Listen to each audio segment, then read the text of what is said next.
Welcome to Dogs and Gooses, Yes, where sir. whereas my associate Starks always says, where the dogs are dirty and the goose is silly. Couldn't have said it better myself, William. Well, Starks, you did Wait. on multiple occasions. No, I didn't. You did. Agree to disagree. Well, I'm the host, so it's whatever I say it is. But I concede to you, Almighty Williams. All right. Well, start us out, I'm going to turn the time over to Starks to give us a little news segment. Yes, sir. So, we're going to start off with the very first and most important bit of news. One of us is slightly older this year. This week. This day. I didn't mean to say this year. Correction. One of us is slightly older this week. Williams, who had a birthday this last week?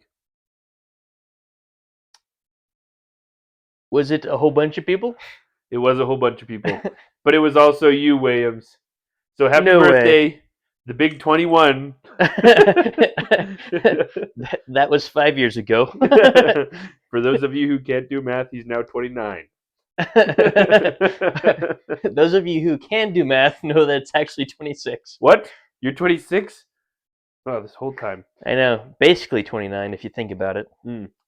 Yeah, you're pretty much an old man. I'll never turn 26. Yeah, I'm the Ancient of Days, essentially. You're so old, Williams. Glad that I'm such a young buck compared to you. I mean, yeah, compared to me, everyone is a young buck. Well, I will say, though, happy birthday, Williams. We're very happy to have you. I'm speaking on behalf of all the listeners, all my family, everyone ever is very happy to have you. Well, thank you, Starks. Thank you. So, happy birthday. Our second bit of news, a little bit funnier, a little bit less awesome. There's a rat plague that hits the Australian coast. Okay, so this is from NPR.org, I guess. I'll restart. Okay. It says rat plague hits an Australian coastal town, and thousands more wash up on shore. Oh, plague. I thought you said Yeah. plane. I was like, a rat plane? A rat plane. Yeah, they're just flying around in there.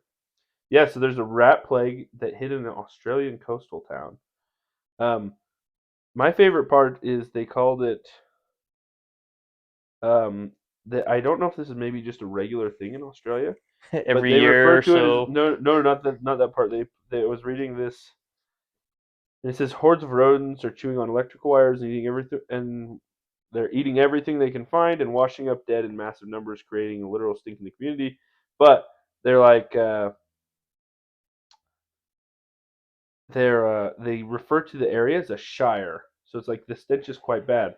Carpinteria Shire Council Mayor Jack Bowden, whose shire includes Karumba, told NPR, but if the coastal winds prevail, he added, it is still livable.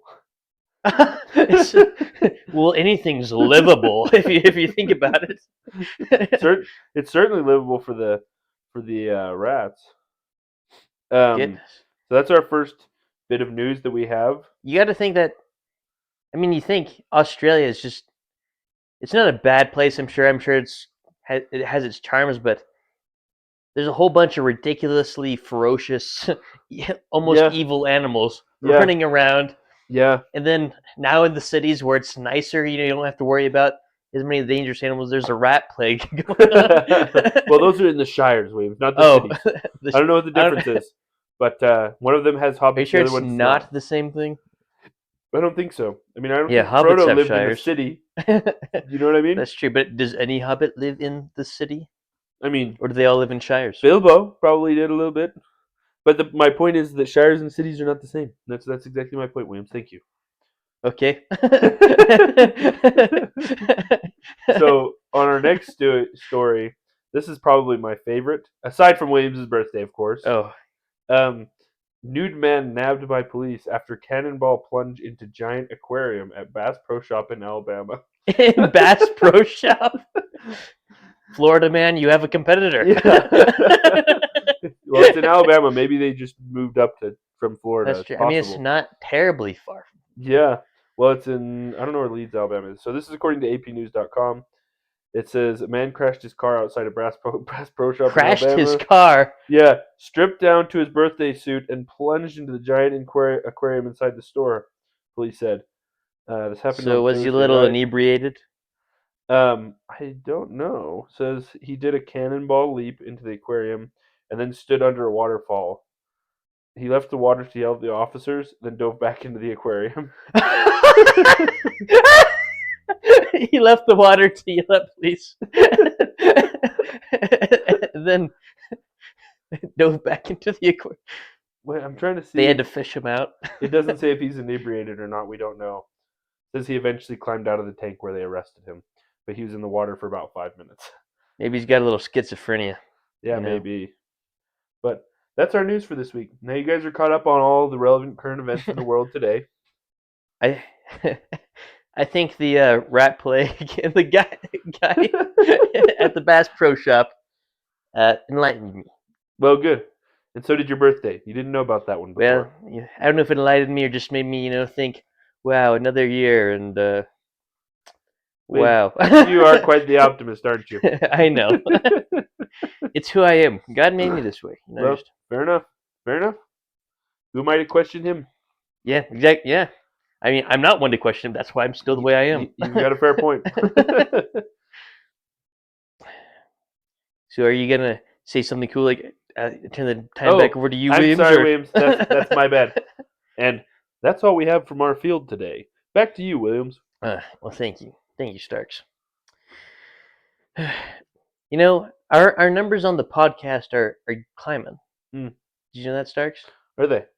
Yeah. And we appreciate all you listeners out there. I was going to say viewers, but, we're not a video podcast. We're just fair.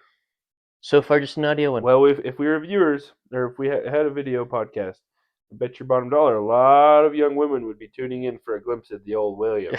I don't think that's why. Because I think the old Starksmeister would be, get the most views. He was voted the hottest man in the world. Oh, really? Yeah, by a poll of all women. Oh, really? Yeah. How many women have participated? All women in the world. Oh, interesting. Yep. Interesting. Well, I apologize, viewers. I'm taken. But I didn't know this poll was taking place. Otherwise, I would have definitely voted Williams. But you're not a woman, so... Oh, dang it. Dang it. And a pool of all men, It's that darn mustache. I didn't even want him. I am going for the women. I was going to say, you know what I forgot to mention? Is we wanted to give another special shout out to Anna Laura. That's right. She commented and said she wants us to do more episodes. We're working on it. Both of us are quite busy of late, but we are working on it. And Anna Laura, we do this show for you. That's right. And we appreciate the fact that she actually comments on our stuff. That's true. And speaking of which, we would appreciate not every time do we post a question or a poll, but most of the time we do. Uh-huh. So definitely look at the episode, look in the description or whatever, and most of the time you'll probably find a question or a poll that you can respond to. Yeah. And we might even post some of the responses that you make. Did we do this last week, or are we going to do this in the future? I think we were going to ask people about suggested topics. That doesn't necessarily mean that we're going to go with those topics, but... Yeah. Well, that's something that we could put this week. We didn't put it last week. We had the question, what was your proudest moment of 2023, I think. If I remember correctly. Running binge and over with my two car. people responded. One was Binge joking, one was Anna Laura just saying that she wants more episodes, which is great. But it's not a response to the proudest moment ever necessarily. Good heavens. You know what I mean? Yeah. Anna Laura, work on that. We're very proud of you. And we love you, but work on that. Answer the prompt. Anna Laura, we appreciate you more than you know. I was just teasing you, Anna Laura. I just enjoy having comments, so it doesn't always have to align. We've had some good ones in the past. I think everyone just probably underachieved in 2023, so they didn't want to share. Didn't we all? That's fair. That's fair. Oh, and on the topic of the podcast in general, is we have started to put them on YouTube. Oh, really? Holy crap. We're hitting the big leagues now. As of right now, we only have the first one. We're about to put the second one on, and then I think the rest should follow in short order. Follow that. Is there like some sort of hang up on the second? Yeah, there is. It's the fact that I have all the recordings except for the one to the second episode. Yeah, and you're having trouble getting that, huh? Yeah. Interesting. I will say that, it did take Starks a while. to try and send it to me. He has tried to I send have it to tried me to send it to you. It's true. twice now, and I think it's just too large for an email, and that we just need to grab it directly. Yeah, I'm sure we can make it work. I'm sure we can send it over somehow or another. But That, or if I could sign in on your computer real fast, probably, and that's just true. Yeah, we can nab do it. that after this. Let's do that after the show. Well, But I was thinking, let's do it just during the yeah, show. let's just like, hey, hold on, guys, just listen to us for 5 minutes. No, go left. Oh, that'd definitely be more than Yeah. 5 minutes. I'm sure.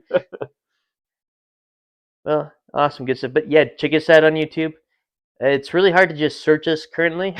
So if you search us, type in Dogs and Gooses, search it, and then go to the search filter and look under channel. And we'll be among the first channels to pop up.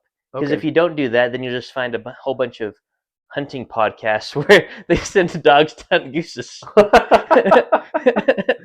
Well, hold up. We need to stop this hunting of gooses. Not Yeah. allowed.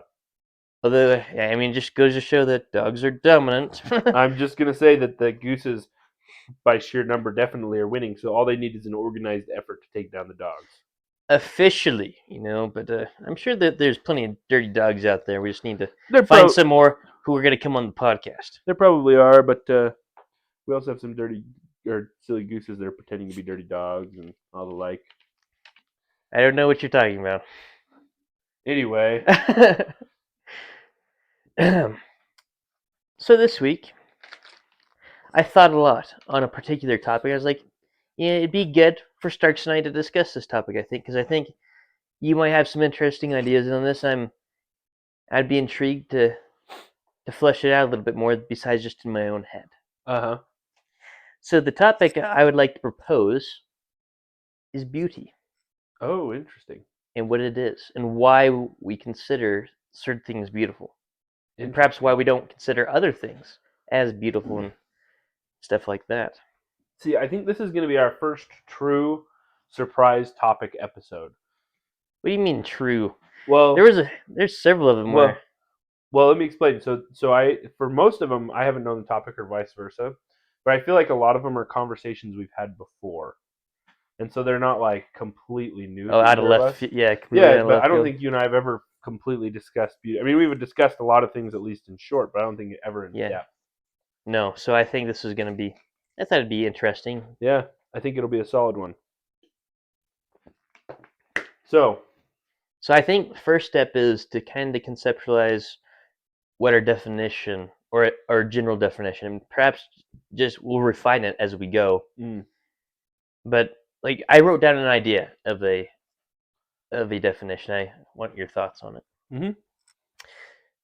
So the definition I wrote down of beauty is a quality that something or someone possesses which inspires a positive sense of awe and attraction to the beholder.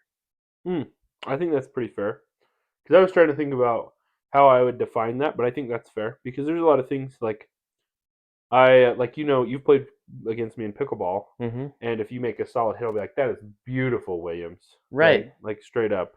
And so I think there's a number of things that can be, like you can have, I don't know if it's necessarily the traditional sense of the form, but someone can have like beautiful form in lifting or in pickleball or basketball or any sort of contest type of, like an action. But there's also like nature is very beautiful. There's a lot of beautiful women and probably even beautiful men. Not that I've noticed, but I didn't vote in that poll that Well, because you're not a woman, Well, that's fair. It was strictly for women. That's fair. But yeah. Yeah. And it is intriguing to me that beauty encompasses so much. Like, I was going to mention this during the episode because I think it gives a different spin on an intriguing look at beauty and perhaps what it is.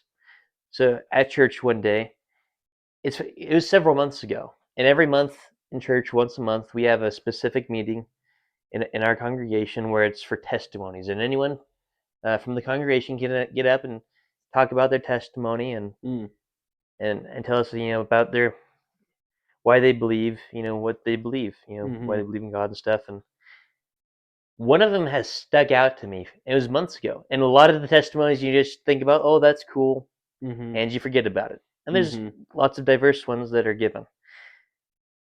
But this one struck me as beautiful when I heard it. And it's just that this guy, he's a mechanic or whatever, so he's working on cars, and his hands are constantly covered in grease and grime and stuff from Yeah. working on cars. And he doesn't always have a lot of time to study the scriptures Mhm. or to read them. And so on some days when he's just didn't have time, and he sometimes you just feel like you need to pick me up, and a lot of times that's what scriptures provide for religious individuals Mhm. like us and others. And he's unable to leaf through the pages of the scriptures, because his Hands are dirty, or hands are just covered in Mhm. car stuff, Yeah. and it destroy him. But he keeps a copy of the scriptures in his toolbox. Mhm. And when his hands are just too much to actually physically read it, sometimes he'll just hold it. Interesting. And that, just the closeness and proximity to something that he considers true Mhm. and Invaluable. valuable, Yeah. and perhaps a representation of the divine Yeah. or the will of the divine, are able to just touch him in that way. Mhm. And that kind of touched me, almost the simplicity of Yeah. it, but it's also, and so I also wonder this, is our definition of beauty kind of related to the idea that something, like, it's a simple thing, or it has a simple form. However, there's a lot of we realize at least some of the complexity underneath it. Mm. We don't necessarily know the extent or understand the complexity of it, but Yeah. it exists behind that simple. So you're saying the motivation, we don't understand the motivation behind it, but there's deeper Not meaning. necessarily motivation, even. Like, here's another example, like nature. Mhm. Uh, I think the ocean's beautiful, Mhm. and it seems to be a fairly simple thing, just waves crashing against the beach. Mm. However, at the same time, I recognize how complex like why the waves The workings are, form, yeah. all the things that are in the ocean, part of the ocean, that make the ocean what it is. Up to and including the gravitational pull of the moon. Right, yeah. Mhm. Just think, so I have some simplistic understanding of the complexity behind it. Mhm. I don't fully understand all of it, but I realize that it's all there. I'm like, wow, that's actually. So I wonder if that factors into beauty at all. Well, that would, I would phrase the question: does understanding something make it more beautiful or less beautiful? Right. Or understanding how something works. So let's say that you understand the intricacies of how the ocean does what it does. And the more you understand it, does that make it more beautiful, or does understanding it make it less beautiful? Well, I think also in that if you think of it, I think that if you thought of it in terms of this, there's a limited amount of knowledge you can have on a particular subject. Mm-hmm. Like, this is all the knowledge Yeah. of this thing that you can have. And so if I have all of the knowledge of the ocean, then I think that perhaps there would be a little less beauty. But I think that the knowledge you can have on something is nigh unto infinite. Mm. And so I think if you realize how little knowledge you have in comparison to the amount of knowledge that you could have on a subject, I think that it could maintain its beauty.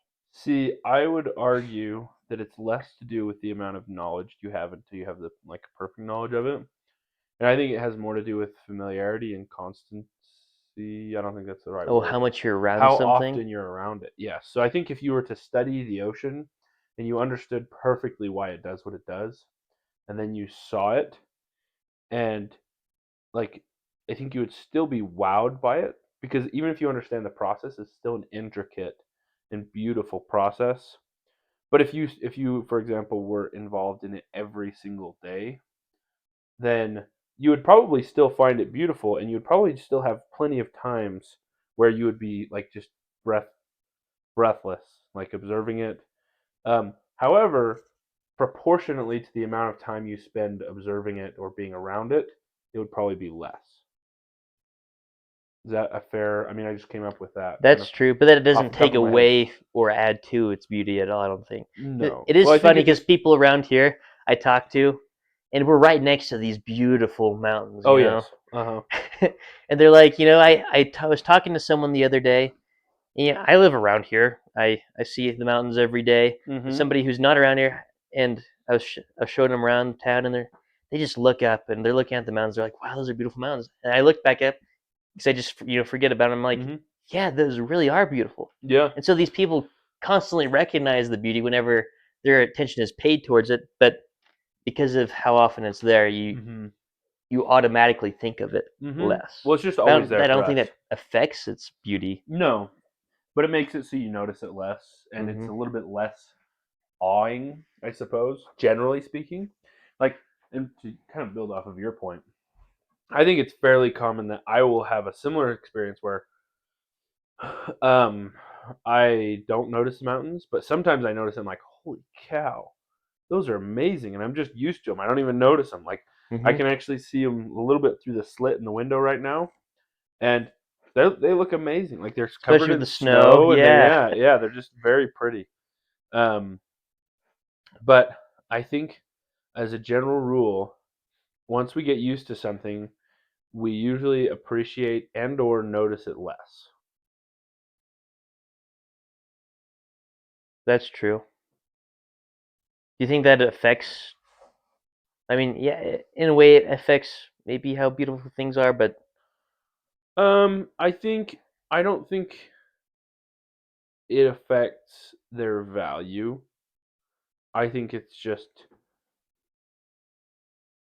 a fact. just a fact. Yeah, I think that's just how it is. Like if you lived in a huge mansion compared to like a tiny house, your huge mansion, eventually you would get used to it. It wouldn't be awe-inspiring anymore. It would just be life.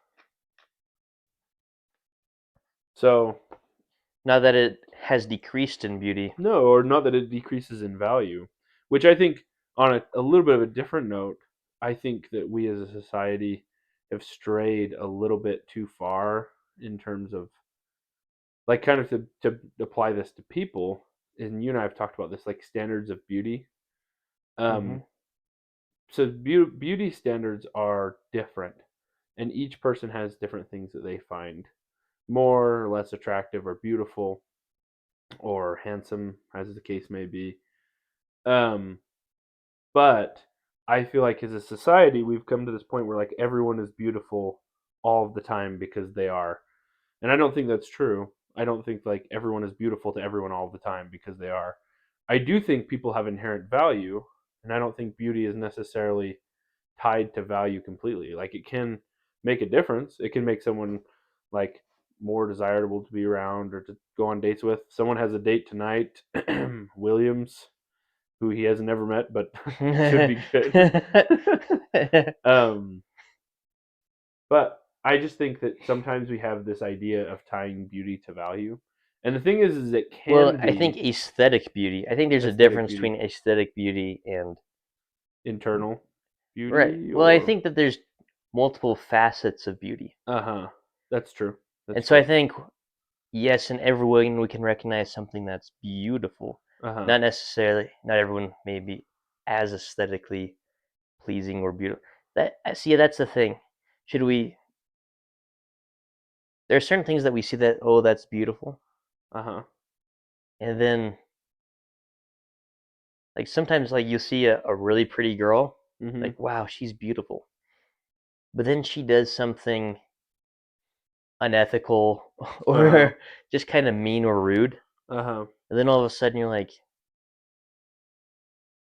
the beauty seems to just To almost fade a disappear. little bit. Yeah. Yeah, yeah, So, and you're talking about like kind of the personality and the I don't right. Or like I don't know if beautiful is the correct word, but it is a form of beauty. Like to have that type of personality or to be like because there's more involved because like and that's why I used the sports analogy earlier because beauty can be applied to a lot of different things and that's why I think your correct. definition Hmm. was really good. Do you want to read that one more time real quick? Yeah, a quality that something or someone possesses, which uh, which inspires a positive sense of awe and attraction to the beholder. Mm, I like it.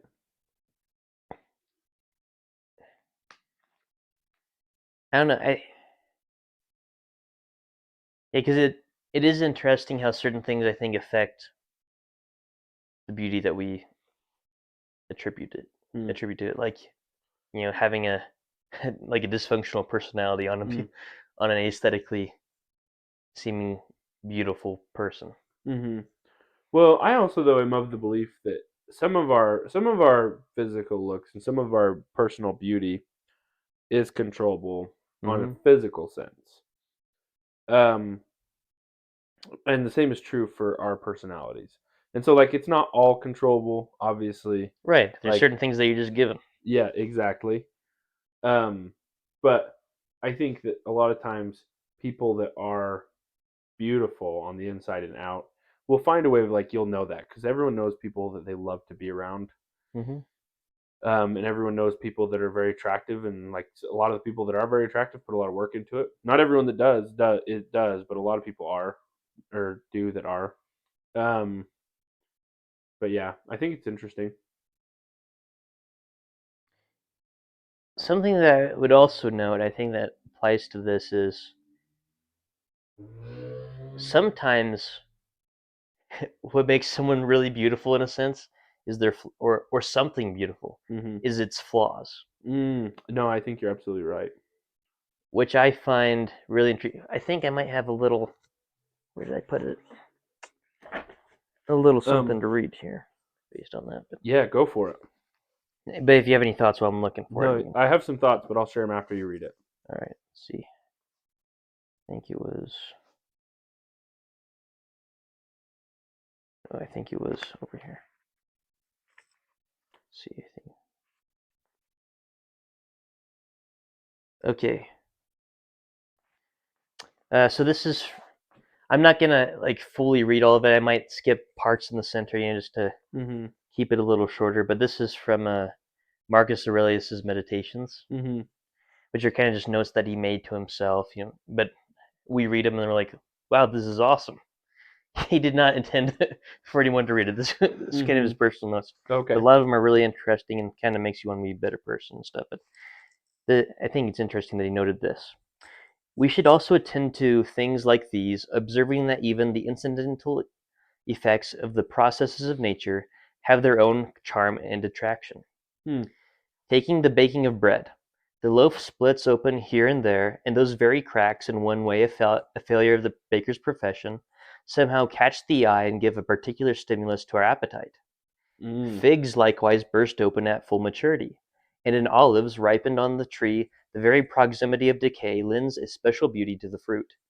Similarly, the ears of corn nodding down to the ground, the lion's puckered brow, the foam gushing from the boar's mouth, and much else besides, looked at in isolation, these things are far from lovely, but their consequence on the processes of nature enhances them and gives them attraction.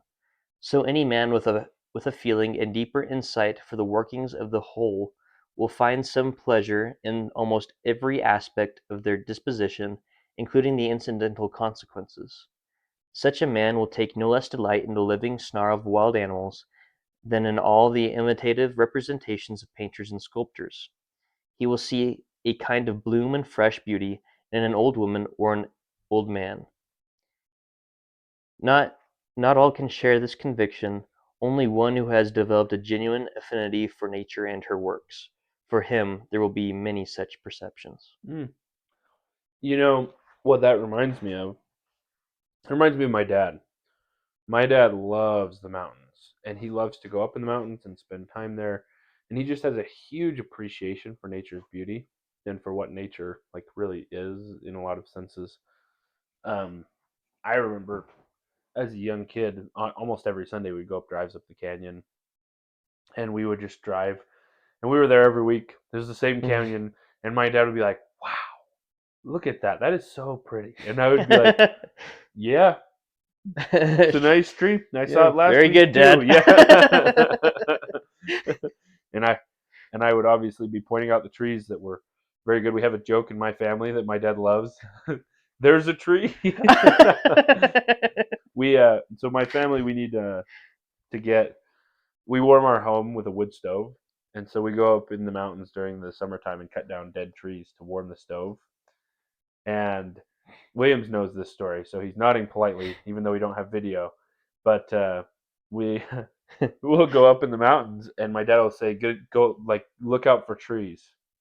And so it started with all my brothers would then look around us, and we're in the mountains, and there's trees everywhere. What he actually meant is look for dead trees that we can cut down to use for firewood. But we constantly would remind him that there are a lot of trees by repeating, "There's a tree," while pointing to the nearest random tree. And it's still a joke that my dad loves to this day when I come home. Oh Like, yes. "Dad, there's a tree in our front yard. It's right there." Um, so shout out to Dad, but he appreciates. It's not his fault that he raised so many comedians. Yeah. Well, he did raise a lot of comedians. My dad did. So he. He has an appreciation. Yes, thank you, William. So he has a great appreciation for nature, and it's something that I've always really admired about my dad, and I've developed it a little bit more with time, but I still feel like I've never developed it quite as far as he has, and that's what that quote reminds me of. Mm-hmm. But I think to your point, like you say, sometimes like otherwise seen as blemishes are um are things or sometimes things that are otherwise seen as blemishes are actually things that add to the beauty. Mm-hmm. I could be wrong on this. I'm not a diamond expert, but I believe that the way to tell if a diamond is lab grown is there are no imperfections, like none. And generally, a diamond that is natural will have some slight imperfections, although not very many that are visible, or none that are visible to the naked eye. I could be wrong on that, but I feel like someone told me that once. I'm not a diamond expert, but Well, I think it's an intriguing principle generally. exactly, and so that's why I'm sharing this to illustrate the principle. But I think to me, like I once again will relate this to people. Like think about some of your friends or family members, and they probably have like these quirks or things that they do. But that That makes you love them more sometimes. exactly. Well, I think it represents them. It comes to represent them, like a consistent joke they make, a tick they have, or like whatever they do. If they're like Benj and they just smell bad, like this sort of thing. Like Benj. Okay, Shout out to Benj. disclaimer. Yeah, shout out to Benj. Disclaimer: Benj doesn't actually smell bad. That was a joke. But um, just all these things come to represent them. Like, how many people have you met that the first time you talk to them, you notice that they talk a little bit funny or say something weird or whatever it is, but with time, you stop noticing that altogether, and it just becomes a part of who they are. And I think that Mhm. that's true in every sense. Like you say, in the bread, the crack that could be seen as a blemish has instead becomes an identifying factor of bread that Mhm. then. That you're like, wow, it makes you hungrier looking at it. Yeah, exactly. And his Exactly. example of like the figs, just kind of cracking a little bit just as a natural process. Yeah, yeah, exactly. Well, and as a society, we've actually owned that to a large degree. Something that's really in right now is the rustic look, and it's been in for a Right. long Yeah. time, and it probably will be for a long time. But it's like people would intentionally get these old, like basically worthless boards, and they'll use them to build any number of things, like picture frames, furniture, decks, like just everything. And it's because they like that blemished, worn, like flawed look. Right. I think there's something to be said because it's nature's thing. Mm-hmm. It reminds me, my mom has this rustic table. Uh huh. And growing up, we had regular tables Uh huh. for a long time, and like we'd beat them up. We were kids back then, so there were fork marks, stuff Mm-hmm. like that. But now my mom has this table. And I think it's more than she. I think she paid more for it than she would have if she had just gotten a regular table. But but she paid for this beat up looking table, kind of a thing.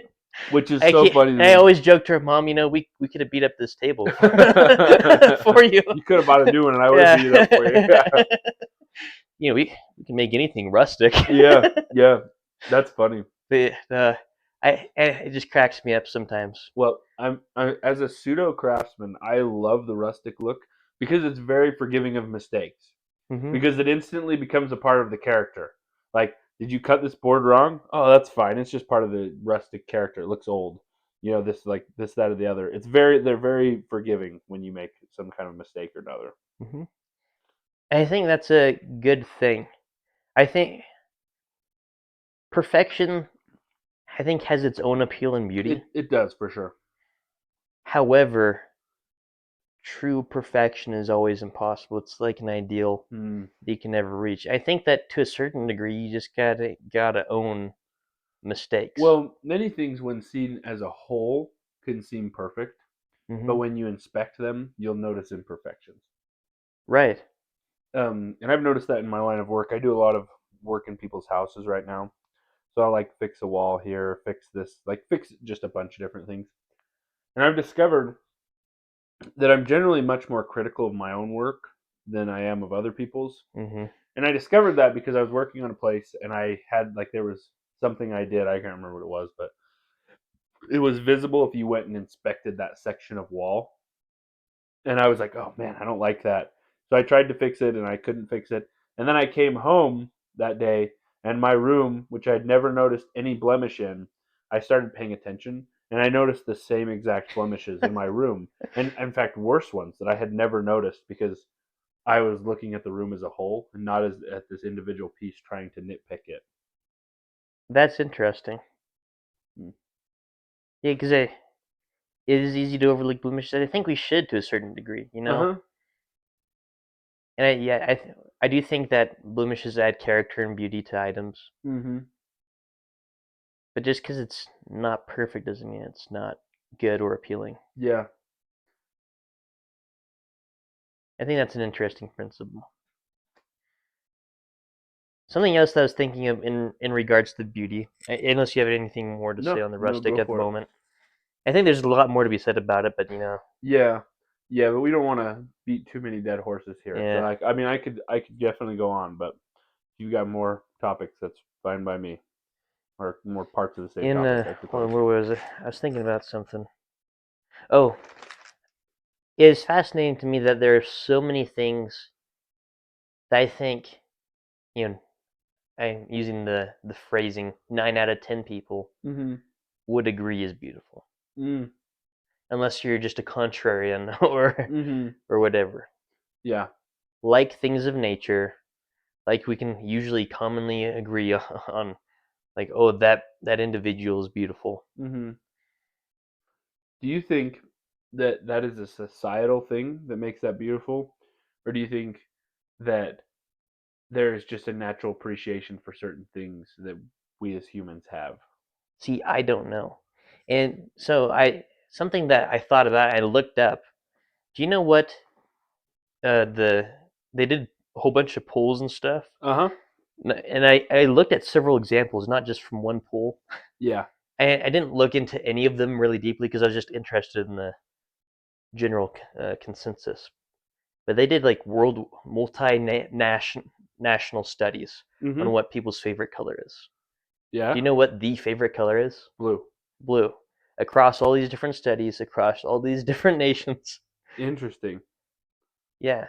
And I don't have there's no real reason I don't think for uh blue to be everyone's favorite color. At least none that are that you can back up really. I mean, I Mm. could theorize, Mm. because maybe the sky is blue and the water is blue, and both are these things that throughout the history of humankind Mm. we've been like, these are the mysterious things that we've sought to explore, and that Yeah. we're like, wow, that's something to aspire to. Yeah, I'm going to cross the ship on the ocean to a better world. Mhm. I'm going to reach into the sky, and God is in the sky, Mm. kind of an idea. But it's fascinating to me that across all these different cultures, I think represented by different nations, Mm. blue is the Blue favorite is color. consistent. Yeah. And do you know why I guess blue? My favorite color. Oh yeah, it's also mine. So, Williams, well, aren't we different from fascinating. everybody else? Very Yeah, unique. yeah. We're special. My mom told me I was. Yeah, Hmm. she told me you were too. Shout out to your mom. Yep. Shout out. We're giving a lot of shout outs today. Yeah. Um, what was I going to say? That's an interesting thing. I don't know that I have a necessary like prevailing theory or thought because I think like you bring up a good point. My gut tells me that that's not it. That's Hmm. not why blue is consistent. Right. And I I think it's do just know. a random theory, like Yeah. maybe. Well, But no, I don't. I don't think. And like I said, I don't have a real counter theory or whatever. I'm just like I feel like there's. I do know.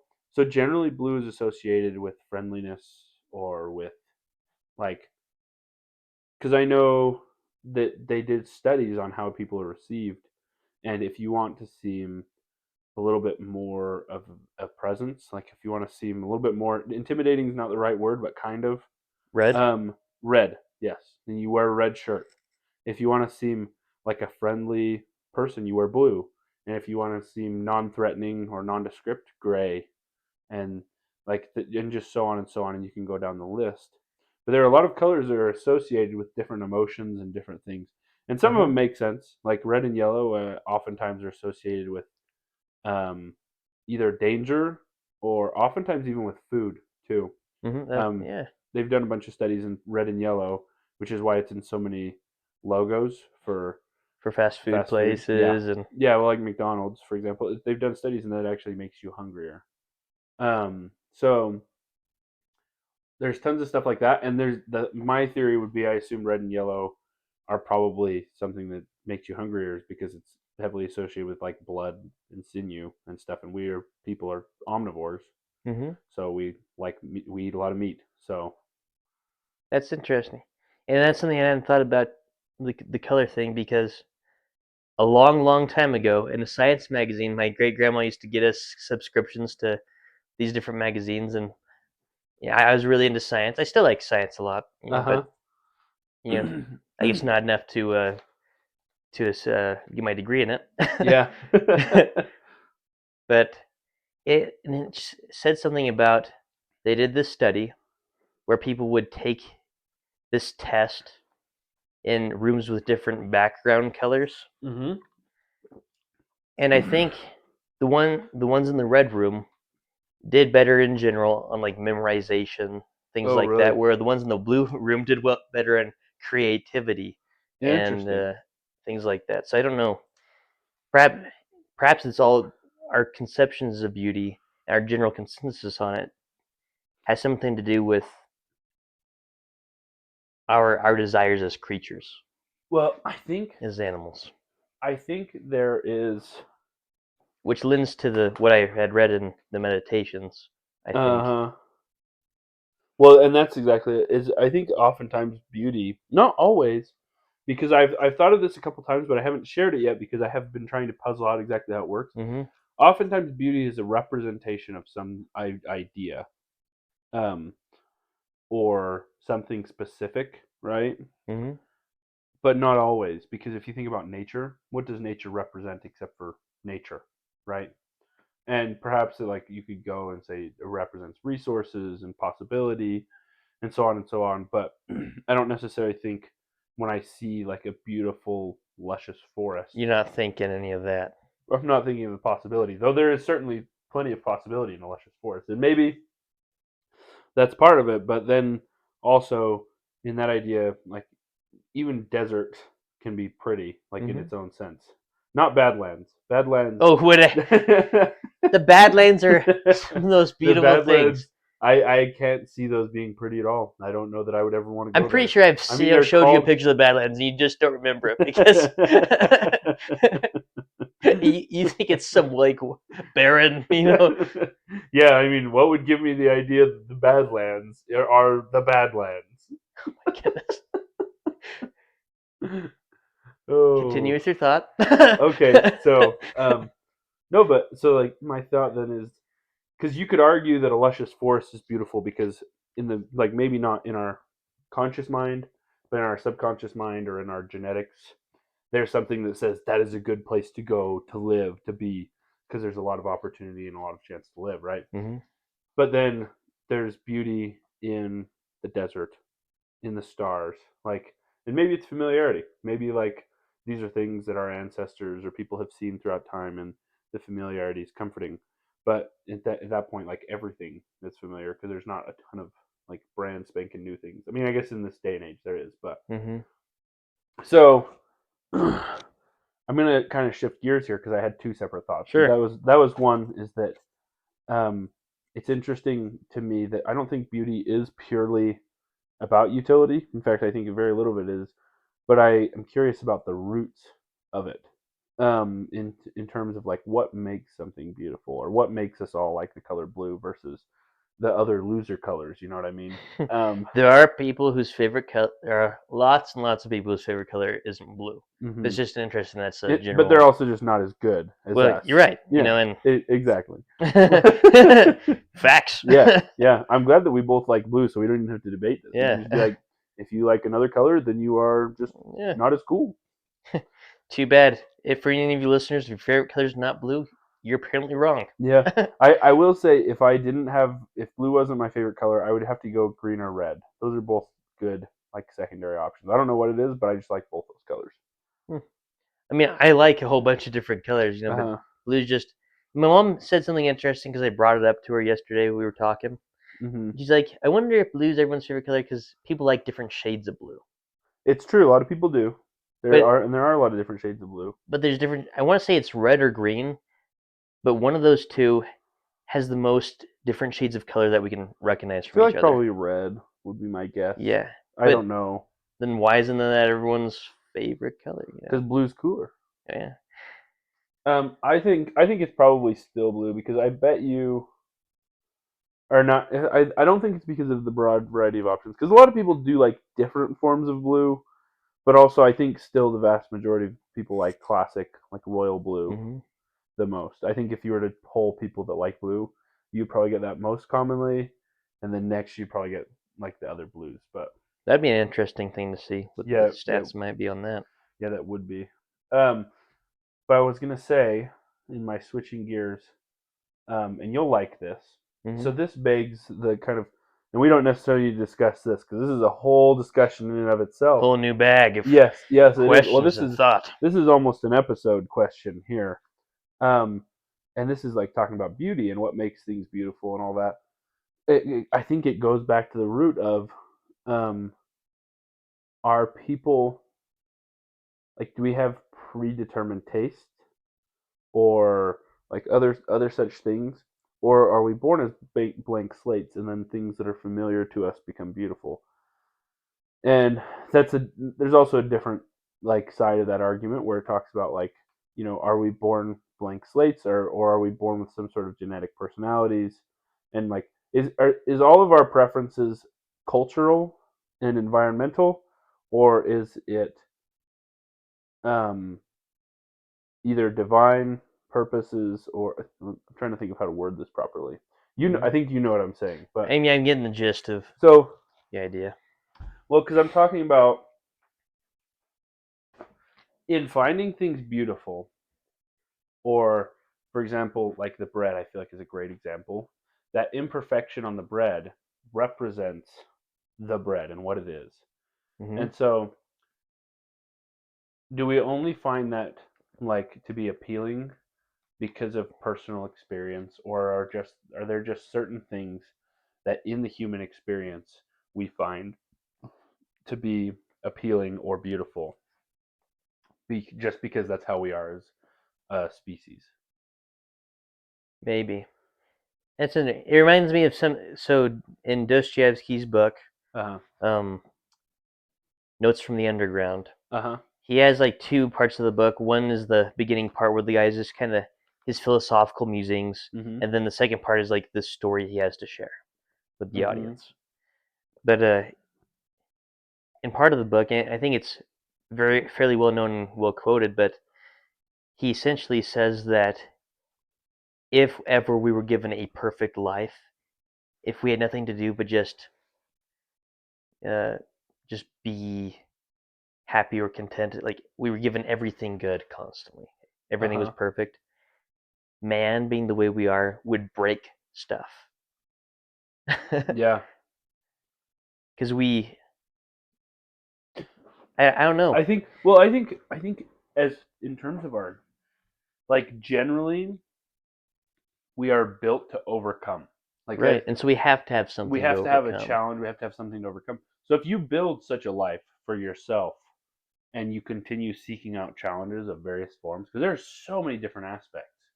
Like, even if you were to get all the things people want, like great family, great house, great income, great all of everything. So many other challenges. Yeah, there's so many. I mean, you could go into painting. Like, you could go into painting, you go into music, you go into sports. There are a billion things that we have the option to master, right? And so I And think we don't have any time to master them all. exactly. I mean, and you can become like good at a lot of things. A lot of people do, but you can't really master everything. And so I think to that point is he's talking about, like, if everything were made and done for you, there would be no challenge to life. Right, and we'd break something just for the sake of having something. Yes, or to have some sort of variety. Mm-hmm. There's that one talk by Hiram Smith. He's the motivational speaker. Yeah, I've heard some of stuff. I think I've talked about it before, but he says he goes through kind of human needs, all the human needs, and I'm probably going to botch this because I probably won't remember all of them. Mm-hmm. But it's like to love and be loved, variety, to feel needed, and then there's one more. Was there one more? I think so. I think there's 4. Oh, to survive is the other one. Oh yeah. And so he says all behavior is driven by one of those needs. So he's talking about, or a like, lack of one of or those. a lack of one of those. Well, that's exactly. It's like, and one of those is variety. Yeah. yes, exactly. So, like, you've been working somewhere and you've been doing the same thing for a long time. You really want a vacation. That's being driven by a need for variety. You get chased by a dog and it's trying to attack you. That's being driven by a need to survive and to keep yourself safe. Mm-hmm. To love and be loved, people seek connection. People seek social things. It's one of the big problems we run into today is there's not as much social connection. I think we're probably going to see a rebound of that. Is my current guess. My current guess, because it seems like there's, like, technology is new and we're still kind of figuring out how to manage it. But I think we're making some headway there. Right. But I always thought that was interesting. It's just like those basic human needs, and the fact that everyone needs to fill them in some way or another. A little off topic. No, I think that's good. It's an intriguing thought.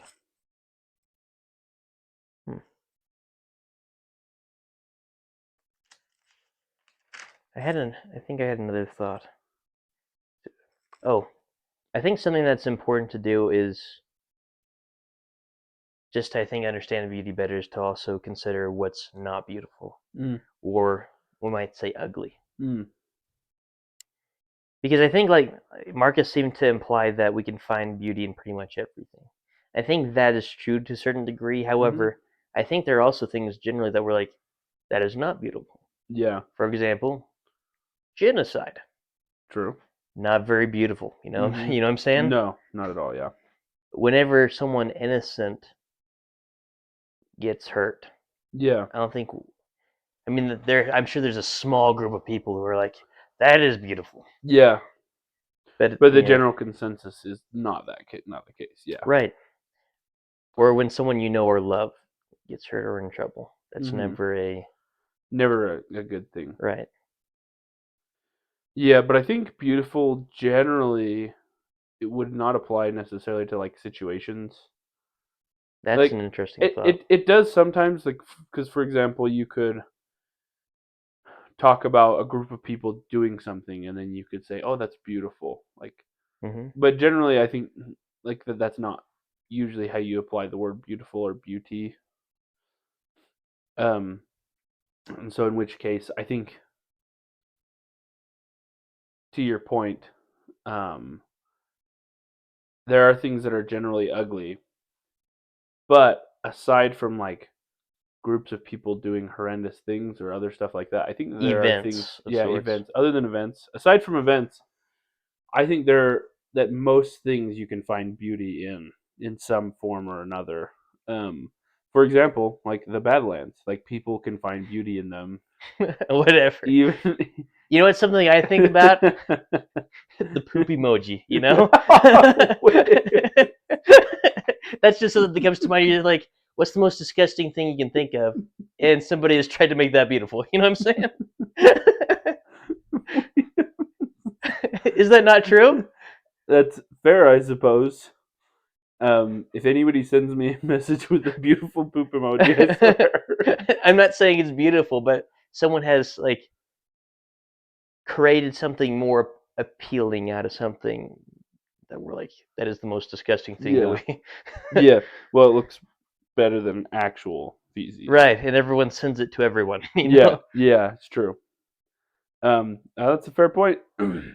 And that even once again, like we talked about beauty. Not that we're saying that the poop emoji is beautiful, but beauty oftentimes is related to representation. Like I think not always, but I think oftentimes it is because to your point earlier with like flaws can make something Mhm. actually more beautiful. Um, I think that's to me is most stark with people, and we kind of already covered that. But like people that have things that they do or say that sometimes might be annoying, but it just represents who they are as a person. Mhm. And so I think that applies also to what we're talking about now, where excuse me, I was up late last night. No excuses. Uh, well, I apologize. Um, I think that also applies to what we're talking about right now, where you can find beauty in nearly everything. Like, I mean, and to your point, like I have a laundry detergent thing that's sitting over there, and is it classically beautiful? No, or is it classically beautiful? No, but I think if you were to observe that, you might observe and say, like, somebody put a lot of work into this. It looks nice. It looks well designed. The label is like well colored to kind of fulfill the purpose that it's supposed to fulfill. And something that I find that I don't know if beauty is necessarily the right word, but something that I always find really appealing that Mhm. gets me like very intrigued in something is ingenuity or cleverness. Like, Yes. and so I could look at that uh, detergent thing, and it's got a lid that's designed to fit in a specific way and to design to fulfill a very specific purpose. And so sometimes I'll find myself looking at everyday objects, and I'm like, that is like very genius the way that they put that together, the way they made all these intricate parts work together. Right. A simple thing, like we were talking about earlier, but it has complexity. Mm-hmm. Yeah, exactly. And the reality is most things have more complexity than we ever know or think about. Because we're just like, wow, this thing, Mm-hmm. it's really cool. Yeah. Yeah. Exactly. Sometimes we're aware of that complexity. Like, there's a lot that went into making this little container. But Mm-hmm. yeah, I don't know. It's intriguing.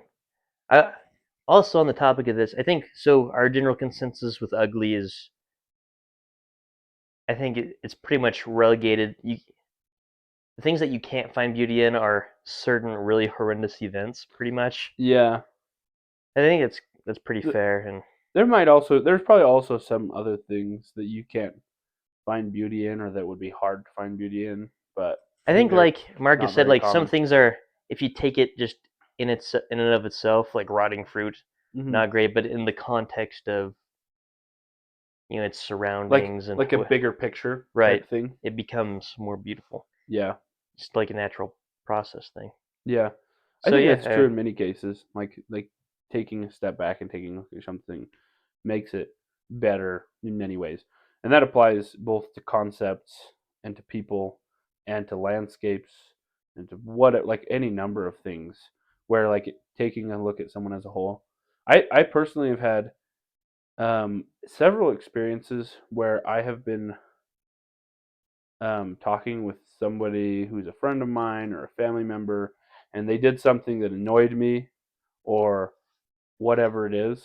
hmm And so, like, I was like a little annoyed, and then I would like look at them, and for whatever reason, would be like become aware of them and how they feel and who they are. Like, not that I actually knew how they felt, but then I would think about like kind of their life and where they were at. And every time it's been very humbling to be like, oh, so like they did this thing. It was kind of annoying, but this is what they've been going through. So it And makes sense in context. yes, and Okay. exactly. Well, and it helps me to understand them better and to appreciate like them as a whole. If that makes sense. Hmm. That's interesting. Yeah, just the context that it's in made the difference. Mm-hmm. Yeah. Something else that I was thinking about, especially when we're talking about this container, is the difference between man-made beauty and the beauty in nature. Mm-hmm. And I think when man-made beauty, when we're trying to imitate nature, it kind of falls into the category of the beauty that we find in nature. Like when we make a rustic table, Mm-hmm. we're kind of emulating nature. Yeah. We're showing off nature's things, Mm-hmm. and so Well, because it it's ages the beautiful, wood and it right? creates the wood and the grains in the wood and stuff like that. Yeah. However, when we just make something, it usually strives for perfection and has a very perfectionist look. Mm-hmm. And you look at a city, for example, someplace like New York, Uh-huh. these concrete it has its own beauty, Mm-hmm. right? They just got these bright lights everywhere, and in itself, it can be beautiful. Mm. But compared to the beauty of nature, if someone presented me with a picture of New York and a picture of the like this forest, Mm-hmm. I'm more inclined to say that the forest is more beautiful, Mm-hmm. or even sometimes a desert. I think Yeah. one of the more less attractive aspects of nature, and I don't always know why that is. I wonder if it's just because it's against the grain a little bit, Mm. and we're more inclined towards a natural beauty Mm. type thing. And maybe it's maybe just part of we like those imperfections, and these are just trying to mask all the imperfections in a sense. Yeah. I'm not sure exactly what it would be that would determine that, Hmm. but I think you're right because like you could create a perfect cube like out of metal or wood or whatever and make a perfect cube. And in a sense, that actually has like a beauty to it because it's kind of cool that you Hmm. created this near perfect item that has a shape and like it was clearly required planning and so on and so on and so on.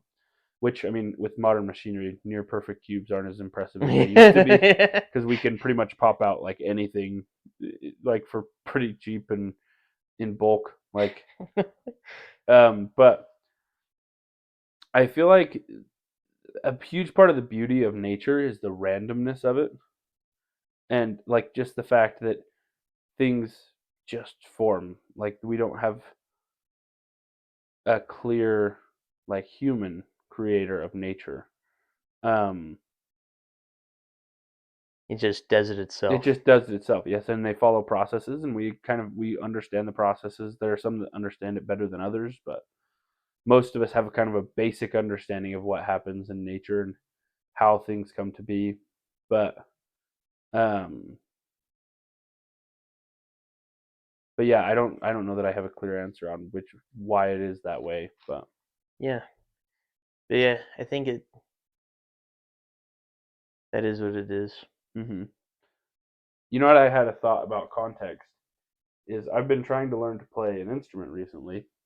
Hmm. Well, I mean for a while now, but holy cow, it's been a while now because I started right after my mission, and it's been Well, it's not like like something five you've been years. consistent in. You know what I'm Yeah, saying? but on and off, I'll try. I'm trying to pick it up for like 5 years now, and so like I do pretty well with it. I'm pretty familiar with the instrument. What is Shout foreign to out me? to the Dulcimer Strumstick. Shout out to the Dulcimer Strumstick, specifically the Merlin 4. Yeah, Just so you know, in case you're wondering what instrument is like the yeah. coolest. So I'm looking at it right now. We're in Stark's room, Uh huh. and it's a four-stringed instrument. Mm-hmm. Uh, it's very cool, and I love the sound. You can play a little, see if it I'll picks do a up on quick the strum. mic. It's not going to be good Yeah, sound quality, but we can. yeah.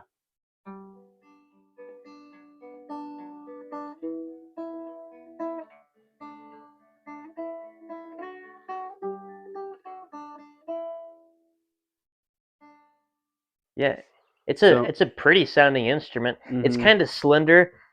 I also hope they could hear that because it's very possible the mic didn't pick it up very Yeah. well.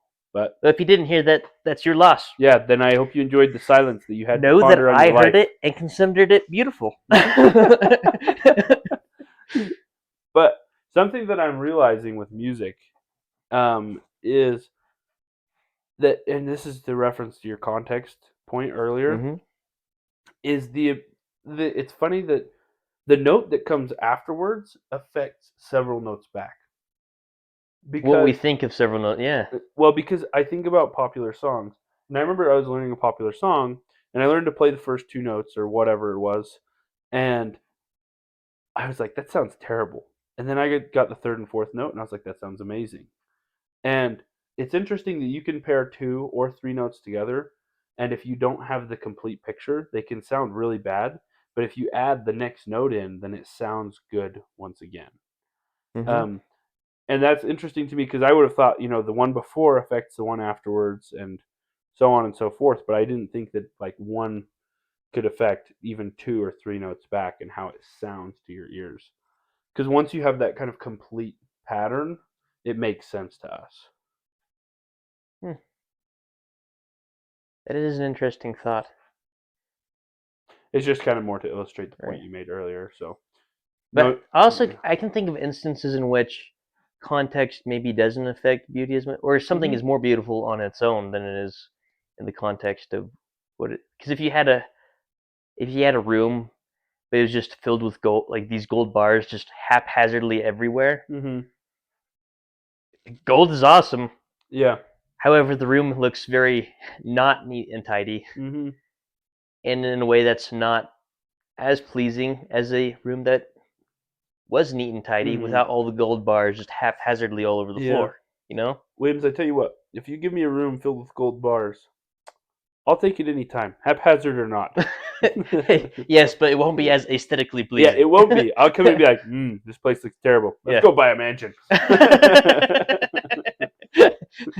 I'll own this room and a mansion. Exactly. And I'll clean up the room to buy the mansion. But yeah, so I think that's an interesting aspect as well. Mm. I don't know how much you have left on the episode, but I do have because you're the host, hmm but I do have a random thought. Do banks actually have gold bars in them? Like any banks anywhere? Because in the movies, I doubt it. there's always like, you open up the vault and there's stacks of cash, and then sometimes there's like a stack of gold bars. I don't think any real banks have that. Like, I think the Mint does. Well, yeah, because the mint I mean, is that's its purpose. right, and it prints the money, and so the banks just accept, I think, the dollar as the Yeah. dollar, and accept that it's backed with gold So in the mint. is there any bank that has gold bars? Do we think in the United States, in other world countries like this? I doubt it. I really don't think that they have that. Because Mm. why would no one's gonna go in there, hand them a bar of gold, and say, "Where's my cash?" Mm. Or vice versa. Like, Yeah. give me the gold that backs this Yeah, cash. I just can't picture a situation when like some guy first off is gonna get a gold brick anyway, and they're gonna be like, "Here's like $5,000. Give me a brick." Like, Yeah, thank you. Pleasure doing business with you. Walks out of the bank holding a gold bar. Like, yeah, I don't. Yeah, yeah, yeah. So the movies are lying to us. I think so. I did want to read one more quote from Go for it. the I mean, this is your Meditations. episode. I just was saying that was random. I think this just. I think it relates to some of the stuff we have kind of covered a little bit before, but Mhm. I think this is also just. Anyhow, it says, "Everything in any way beautiful has its beauty of itself, Mhm. inherent and self-sufficient. Praise is no part of it. Mm. At any rate, praise does not make anything better or worse. This applies even to the popular conception of beauty, as in material things or works of art. So does the truly beautiful need anything beyond itself? No more than law, no more than truth, no more than kindness or integrity. Which of these things derives its beauty from praise or withers under criticism? Does, does an emerald lose its quality if it is not praised? And what of gold, ivory, purple, a lyre, a dagger, a flower, a bush?" Mm. And the lyre, I'm assuming, is the lyre like the An instrument. instrument, yeah. Yeah. Not a liar as in someone who lies. Well, I usually think those are quite beautiful. And I think that's more of an individualistic taste. because I think to a certain degree beauty can be subjective, but also there are things that we generally say are beautiful. And I Yeah. think all those things they listed are, Are generally beautiful things. consensually, yeah, beautiful. and it's interesting that he says. I think there are 2 points I get from that I find intriguing. One is beauty is self-sufficient in and of itself, Hmm. and it relates to the other thing. But just because something isn't praised doesn't make it And I any less think beautiful. I think Kind of like that- the Shakespeare, a rose by any other name would still smell as sweet. yeah, Yeah. and I think that is kind of a really cool notion, honestly, because it's true. Like what makes something beautiful is independent of our own like beliefs or our own praise, and I think that's the point that it was making. But I think that's important to recognize. Like if you play a beautiful song and no one praises it, it's still a beautiful song. And to his point, and to actually, I'm not even going to go on because I'm just repeating what he said. But basically, the emerald is beauty in and of its own self, even if it's not there, which I feel like is cool. And it also means that when we praise something or notice something, like if we're praising other people, it can make a difference because then we're affecting how they feel and yada yada yada. And they might be inspired to become more beautiful in a sense. Yes, but it makes me feel like the praise on our part is also largely for our own selves. Like it allows us to be a part of this beautiful experience and this beautiful thing, which I think is cool. I think so too. I think we got a good basic grasp on beauty. Is that it? Because I have a quote that I want to finish off on the episode before we go to our or not a quote, but I have something I want to say as our finisher before we go to our finish. I got something related to this real quick because we were just talking about how just because no one praises something doesn't mean it doesn't have.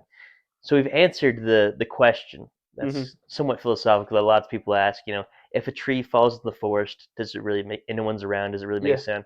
In other words, yes, it does make a sound. Well, I think the question too is if Williams is beautiful and no one compliments him on it, is he still beautiful? The answer is yes. So just so you know, I don't know. It's not up to me. It's up to the pool of men.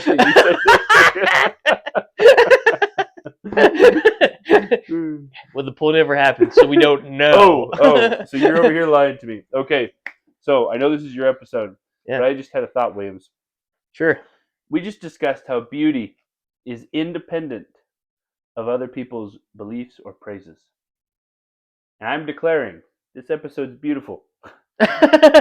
So it doesn't matter what anyone thinks. It's independent of everything else. Yeah. It's beautiful, and we know it. Yeah, exactly. So take that, people. And then I don't know who says our motto. I don't know. You're the host. Oh. What was it? Lucky, last time we had Shay say it. We had Shay. Who said it before that? I have no idea. Oh. Just pick someone, Williams, and we'll go with it. You say it, Starks. All right, Williams. Thank you guys for joining us today on this beautiful episode. Listen if you want, or don't. We don't care.